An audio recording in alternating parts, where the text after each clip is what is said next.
The first man to serve in that capacity was Archmaester Alight, keeper of histories, whose ring and rod and mask were bronze. Though exceptionally learned, Alight was also exceptionally old, and he passed from this world less than a year after taking up the mantle of Grand Maester. To fill his place, the conclave selected Archmaester Lyons, whose ring and rod and mask were yellow gold. He proved more robust than his predecessor, serving the realm until 12 AC, when he slipped in the mud, broke his hip, and died soon thereafter, whereupon Grand Maester Aegon was elevated. The institution of the King's Small Council did not come into its full bloom until the reign of King Jaehaerys the Conciliator, but that is not to suggest that Aegon I ruled without the benefit of counsel. He is known to have consulted often with his various Grand Maesters, and his own household maesters as well. On matters relating to taxation, debts, and incomes, he sought the advice of his masters of coin. Though he kept one septon at King's Landing and another at Dragonstone, the king more oft wrote to the High Septon of Aldtown on religious issues, and always made a point of visiting the Starry Sept during his yearly circuit. More than any of these, King Aegon relied upon the king's hand, and of course upon his sisters, the Queens Rhaenys and Visenya. Queen Rhaenys was a great patron to the bards and singers of the Seven Kingdoms, showering gold and gifts on those who pleased her. Though Queen Visenya thought her sister frivolous, there was a wisdom in this that went beyond a simple love of music. For the singers of the realm, in their eagerness to win the favor of the queen, composed many a song in praise of House Targaryen and King Aegon, and then went forth and sang those songs in every keep and castle and village green from the Dornish marches to the wall. Thus was the conquest made glorious to the simple people, whilst Aegon the Dragon himself became a hero king. Queen Rhaenys also took a great interest in the small folk, and had a special love for women and children. Once, when she was holding court in the Aegon fort, a man was brought before her for beating his wife to death. The woman's brothers wanted him punished, but the husband argued that he was within his lawful rights, since he had found his wife abed with another man. The right of a husband to chastise an erring wife was well established throughout the Seven Kingdoms, save in Dorne. The husband further pointed out that the rod he had used to beat his wife was no thicker than his thumb, and even produced the rod in evidence. When the queen asked him how many times he had struck his wife, however, the husband could not answer, but the dead woman's brothers insisted there had been 100 blows. Queen Rhaenys consulted with her maesters and septons, then rendered her decision. An adulterous wife gave offense to the seven, who had created women to be faithful and obedient to their husbands, and therefore must be chastised. As God has but 7 faces, however, the punishment should consist of only 6 blows, for the 7th blow would be for the stranger, and the stranger is the face of death. Thus the first 6 blows the man had struck had been lawful. But the remaining 94 had been an offense against gods and men, and must be punished in kind. From that day forth, the rule of 6 became a part of the common law, along with the rule of thumb.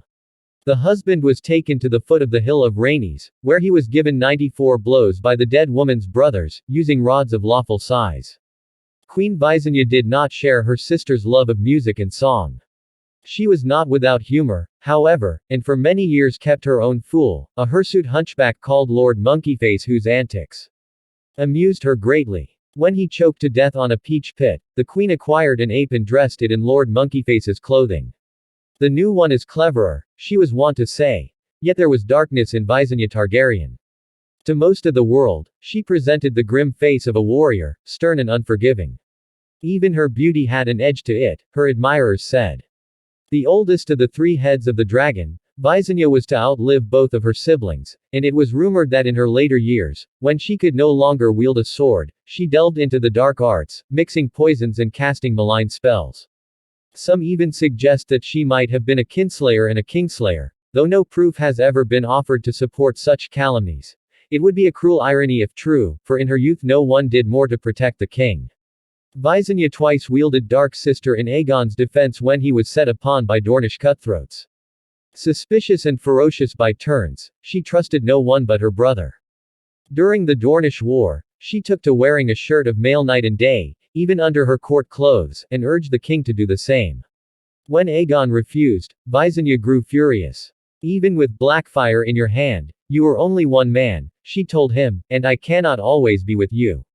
When the king pointed out that he had guardsmen around him, Visenya drew Dark Sister and slashed him across the cheek so quickly the guards had no time to react. Your guards are slow and lazy, she said. I could have killed you as easily as I cut you. You require better protection. King Aegon, bleeding, had no choice but to agree. Many kings had champions to defend them. Aegon was the lord of the seven kingdoms, therefore, he should have 7 champions, Queen Visenya decided. Thus did the Kingsguard come into being, a brotherhood of 7 knights, the finest in the realm, cloaked and armored all in purest white, with no purpose but to defend the king, giving up their own lives for his if need be. Visenya modeled their vows on those of the Night's Watch, like the black-cloaked crows of the wall. The white swords served for life, surrendering all their lands, titles, and worldly goods to live a life of chastity and obedience, with no reward but honor. So many knights came forward to offer themselves as candidates for the Kingsguard that King Aegon considered holding a great tourney to determine which of them was the most worthy. Visenya would not hear of it, however. To be a Kingsguard knight required more than just skill at arms, she pointed out. She would not risk placing men of uncertain loyalty about the king, regardless of how well they performed in a melee. She would choose the knights herself. The champions she selected were young and old, tall and short, dark and fair. They came from every corner of the realm. Some were younger sons, others the heirs of ancient houses who gave up their inheritances to serve the king. One was a hedge knight, another bastard born. All of them were quick, strong, observant, skilled with sword and shield, and devoted to the king. These are the names of Aegon's 7, as written in the White Book of the Kingsguard. Sir Richard Root, Sir Addison Hill, bastard of Cornfield, Sir Gregor Good, Sir Griffith Good, his brother, Sir Humphrey the Mummer, Sir Robin Darkland, called Darkrobin, and Sir Corlys Valerion, Lord Commander. History has confirmed that Visenya Targaryen chose well. 2 of her original 7 would die protecting the king, and all would serve with valor to the end of their lives. Many brave men have followed in their footsteps since, writing their names in the White Book and donning the white cloak. The Kingsguard remains a synonym for honor to this day. 16 Targaryens followed Aegon the Dragon to the Iron Throne, before the dynasty was at last toppled in Robert's rebellion. They numbered amongst them wise men and foolish, cruel men and kind, good men and evil. Yet if the Dragon Kings are considered solely on the basis of their legacies, the laws and institutions and improvements they left behind, the name of King Aegon I belongs near the top of the list, in peace as well as war.